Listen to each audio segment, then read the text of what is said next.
انسانوں سے پہلے زمین پر جنات آباد تھے۔ یہ کئی ہزار سال تک حکومت کرتے رہے، آسمان پر آتے جاتے رہے، زمین کی فصلوں سے فائدہ اٹھاتے رہے۔ پھر انہوں نے زمین پر قتل و غارت شروع کر دی۔ ان میں خون ریزی کی وجہ سے اللہ تعالیٰ نے فرشتوں کو حکم دیا جنات کو زمین سے دور کر دو تاکہ ان کے فساد سے زمین پاک ہو جائے۔ اللہ کا حکم سنتے ہی فرشتوں نے جنات کو مار مار کر پہاڑوں جنگلوں میں پہنچا دیا۔ ابلیس یعنی شیطان بھی ان میں شامل تھا۔ اس کا نام اسرائیل تھا۔ اپنے علم اور عبادت کی زیادتی کی وجہ سے دوسرے جنات سے بڑھ چڑھ کر ممتاز اور فرشتوں میں رہتا تھا۔ جب جنات کو مار مار کر پہاڑوں وغیرہ میں دھکیل دیا گیا تو یہ فرشتوں کے ساتھ آسمان پر گیا۔ اس نے باری تعالیٰ سے عرض کیا، یا باری تعالیٰ، میں اور میری اولاد ان فسادات میں شریک نہیں۔ فرشتوں نے بھی اس کے علم اور عبادت کی وجہ سے اس کی سفارش کی۔ اس طرح یہ فرشتوں کی مار سے محفوظ رہا اور اسے جنگلوں اور پہاڑوں کی طرف دھکیلا نہ گیا۔ اب یہ فرشتوں کے ساتھ رہنے لگا اور اللہ تعالیٰ کی پہلے سے زیادہ عبادت کرنے لگا۔ ساتھ خود کو زمین کا مالک سمجھنے لگا، کیونکہ اور تو کوئی جن رہ نہیں گیا۔ اب اس نے کیا طریقہ اختیار کیا کہ اللہ تعالیٰ جب فرشتوں کو کوئی حکم دیتے تو یہ بھی سن لیتا اور ان سے پہلے لپک لپک کر وہ کام انجام دے ڈالتا یا فرشتوں کے ساتھ اس کام کو انجام دیتا۔ اس طرح آسمان میں فرشتوں کے درمیان اس کی قدر میں اضافہ ہو گیا۔ ان حالات میں یہ امید کرنے لگا کہ اب اللہ تعالیٰ اسے زمین پر اپنا خلیفہ مقرر کر دیں گے۔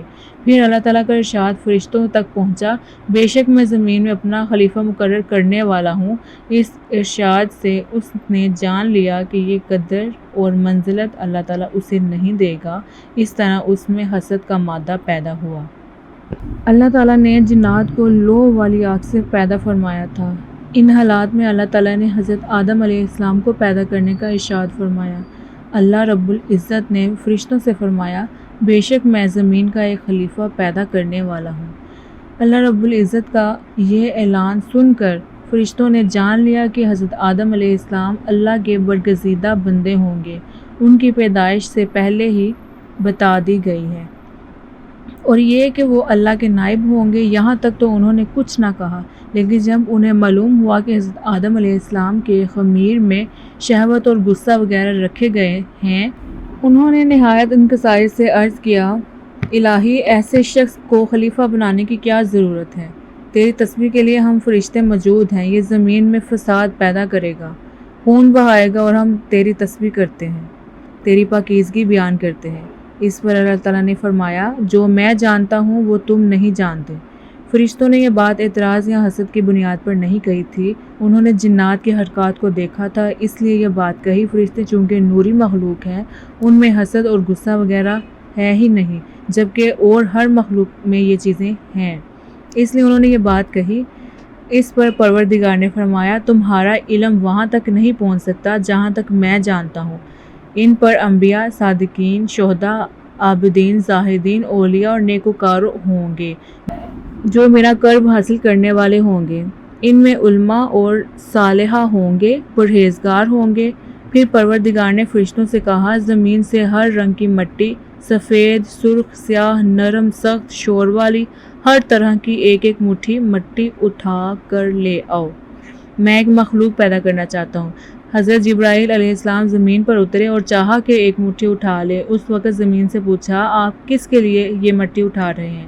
حضرت جبرائیل علیہ السلام نے جواب میں کہا، حق تعالیٰ اس سے ایک مخلوق پیدا کرے گا، وہ زمین پر رہے گی، اس میں نیک بھی ہوں گے اور بد بھی، اس کے واسطے ثواب اور عذاب ہوگا۔ اس پر زمین نے کہا، میں اللہ تعالیٰ کی عزت کی پناہ پکڑتی ہوں، تو مجھ سے مٹی نہ اٹھاؤ، کیونکہ کچھ لوگ نافرمانی کی وجہ سے جہنم میں جلیں گے۔ حضرت جبرائیل علیہ السلام نے زمین کی فریاد سنی تو واپس لوٹے اور عرض کیا، الہی، زمین تیری عزت کی پناہ چاہتی ہے، میں تیرے نام کی عزت سے مٹی نہ اٹھا سکا۔ اس پر حق تعالیٰ نے حضرت میکائیل علیہ السلام کو بھیجا، وہ بھی اسی طرح واپس آ گئے۔ اس کے بعد اللہ تعالیٰ نے حضرت اسرائیل علیہ السلام کو بھیجا، انہوں نے زمین کی بات نہ سنی اور بولے، میں اللہ تعالیٰ کے حکم کو تیری مرضی پر نہیں چھوڑ سکتا۔ موت کے فرشتے مٹی لے آئے تو اللہ تعالیٰ نے فرمایا، میں روحوں کو قبض کرنے کا کام تیرے سپرد کرتا ہوں۔ اب اللہ تعالیٰ نے حکم دیا اس مٹی کو زمین پر ایک خاص جگہ پر رکھو۔ اللہ تعالیٰ کی نشاندہی پر مٹی وہاں رکھ دی گئی۔ یہ جگہ خانہ کعبہ کہلائی، یعنی بعد میں اسی جگہ خانہ کعبہ بنایا گیا۔ اب اللہ تعالیٰ نے اس جگہ پر 40 روز تک بارش برسائی۔ فرشتوں نے اللہ تعالیٰ کے حکم سے اس مٹی کا گاڑا بنایا، پھر اس گارے کو خشک کیا گیا، جیسا کہ کمہار برتن خشک کرتا ہے، پھر وہ برتن آواز دیتا ہے۔ اب اس گارے سے اللہ تعالیٰ نے حضرت آدم علیہ السلام کا خوبصورت قالب بنایا۔ فرشتے اس قالب کو دیکھ کر حیران رہ گئے، اس کے ارد گرد چکر لگانے لگے۔ ابلیس بھی اس قالب کو دیکھنے کے لیے آیا۔ دیکھنے کے بعد اس نے حیرت زدہ انداز میں کہا، یہ جسم اندر سے خالی ہے، اس میں جگہ جگہ خلل ہے۔ وہ قالب 40 سال تک یوں ہی پڑا رہا۔ تب اللہ تعالیٰ نے روح کو حکم دیا، اے روح اس جسم میں داخل ہو جا۔ جب روح اللہ رب العزت کے حکم سے اس بدن میں سر کی طرف سے داخل ہوئی تو جہاں جہاں تک روح پہنچی گئی وہاں خاکی بدن جو پہلے ٹھیکرے کی طرح تھا گوشت پوشت اور ہڈی کا بنتا چلا گیا۔ جب روح سینے تک پہنچی تو حضرت آدم علیہ السلام نے اٹھنے کا ارادہ کیا لیکن زمین پر گر گئے۔ اس وقت اللہ تعالیٰ نے فرمایا، انسان جلد باز پیدا کیا گیا۔ اسی حالت میں آدم علیہ السلام کو چھینک آئی تو اللہ تعالیٰ کی طرف سے انہیں الہام ہوا۔ اس الہام کی بدولت انہوں نے کہا الحمدللہ، یعنی سب تعریفیں اللہ تعالیٰ کے لیے۔ اس کے جواب میں پروردگار نے فرمایا یرحمک اللہ، یعنی اللہ تیرے حال پر رحم کرے۔ پھر اللہ کے حکم سے ایک فرشتہ ایک جوڑا لایا، وہ بہت خوبصورت تھا۔ حضرت آدم علیہ السلام کو وہ جوڑا پہنایا گیا، یعنی انہیں عزت کے تخت پر بٹھایا گیا، اور وہ دن جمعۃ المبارک کا دن تھا۔ حضرت آدم علیہ السلام کے سارے بدن میں روح پھیل گئی تو اللہ تعالیٰ نے انہیں حکم دیا، فرشتوں کے پاس جاؤ اور انہیں السلام علیکم کہو، پھر دیکھو وہ کیا جواب دیتے ہیں۔ آدم علیہ السلام یہ حکم پا کر فرشتوں کی طرف گئے اور ان سے کہا السلام علیکم۔ وعلیکم السلام ورحمۃ اللہ وبرکاتہ۔ اس پر اللہ تعالیٰ نے فرمایا، یہی کلمات ہم نے تیرے اور تیری اولاد کے لیے مقرر کر دیے۔ اب رب العزت نے ان کی کمر پر اپنا دائنا ہاتھ پھیرا تو ان کی پشت سے جس قدر نیک بخت لوگ قیامت تک پیدا ہونے تھے ان کی صورتیں حضرت آدم علیہ السلام کو دکھائی۔ پھر دوسرا ہاتھ ان کی کمر پر پھیرا تو جتنے بدبخت لوگ قیامت تک پیدا ہونے تھے انہیں آدم علیہ السلام کو دکھایا گیا۔ آدم علیہ السلام نے اپنی اولاد کی صورتیں دیکھیں تو ان میں بڑا فرق نظر آیا۔ ان میں خوبصورت، بدصورت، دولت مند، مفلس، لمبے قد والے، چھوٹے قد والے، اندھے، لولے، لنگڑے، گرز ہر طرح کے انسان تھے۔ اب اللہ تعالیٰ نے تمام انسانوں کی روحوں کو جمع فرمایا اور ان سے عہد لیا، بتاؤ کیا میں تمہارا پروردگار نہیں ہوں؟ سب نے ایک زبان ہو کر کہا، بے شک تو ہمارا رب ہے، ہم سب گواہ ہیں۔ اس عہد کو میثاق کہتے ہیں۔ یہ عہد اس لیے لیا گیا کہ قیامت کے دن بنی نوح انسان یہ نہ کہنے لگے ہم تو اس سے بے خبر تھے۔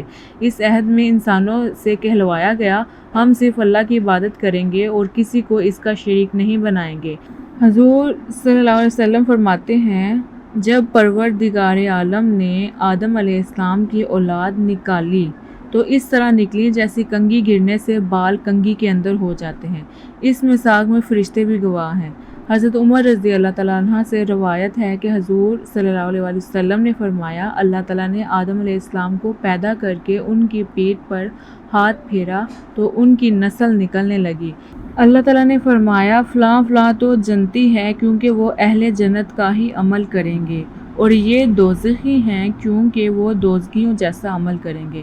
اس پر کسی نے عرض کیا، اے اللہ کے رسول، جب وہاں طے ہو چکا ہے تو پھر عمل کرنے کی کیا ضرورت ہے؟ آپ صلی اللہ علیہ وسلم نے فرمایا، اللہ کا وہی بندہ جنت کے لیے پیدا کیا گیا ہے جن کے عمل جنتیوں کے ہوں گے، اور دوزخی وہی ہوگا جو دوزخیوں کے کام کرے گا اور توبہ سے پہلے اسے عمل پر مر جائے گا۔ حضور صلی اللہ علیہ وسلم فرماتے ہیں، جب روحیں حضرت آدم علیہ السلام کے بدن سے ظاہر ہوئیں تو ہر انسان کے ماتھے پر ایک روشنی چمک رہی تھی۔ ساری نسل کو حضرت آدم علیہ السلام کے سامنے پیش کیا گیا۔ آدم علیہ السلام نے پوچھا، یہ کون ہے؟ اللہ عز و جل نے فرمایا، یہ تمہاری نسل ہے۔ ان میں سے ایک چہرے پر بہت زیادہ روشنی تھی۔ آدم علیہ السلام نے پوچھا، یہ کون ہے؟ اللہ تعالیٰ نے فرمایا، یہ داؤد ہے۔ آدم علیہ السلام نے پوچھا، ان کی عمر کتنی ہے؟ آدم علیہ السلام نے فرمایا 60 سال۔ اس پر حضرت آدم نے عرض کیا اے پروردگار میں اپنی عمر کے 40 سال انہیں دیتا ہوں۔ اس طرح حضرت آدم کی زندگی 40 سال کم ہو گئی۔ چنانچہ جب موت کا فرشتہ آپ کی روح قبض کرنے کے لیے آیا تو آپ نے فرمایا ابھی تو میری عمر کے 40 برس باقی ہیں۔ اللہ تعالیٰ نے فرمایا یہ 40 سال تو نے اپنے بیٹے داؤد کو نہیں دیے تھے؟ آدم علیہ السلام نے انکار کیا، بس یہی انکار ان کی نسل میں رچ بس گیا۔ چونکہ آدم علیہ السلام بھول گئے تھے، یہ بھول چوک اب آپ کی نسل میں بھی ہے۔ آدم علیہ السلام نے اپنی نسل میں بیمار، کوڑی، برس والے، اندھے، کانے، لنگڑے، لولے، بدصورت، خوبصورت، غرض سبھی طرح کے لوگ دیکھے تھے۔ ان میں انبیاء سراپا نور تھے۔ اس میثاق یعنی عہد کے آسمان اور زمین بھی گواہ بنے تاکہ قیامت میں کوئی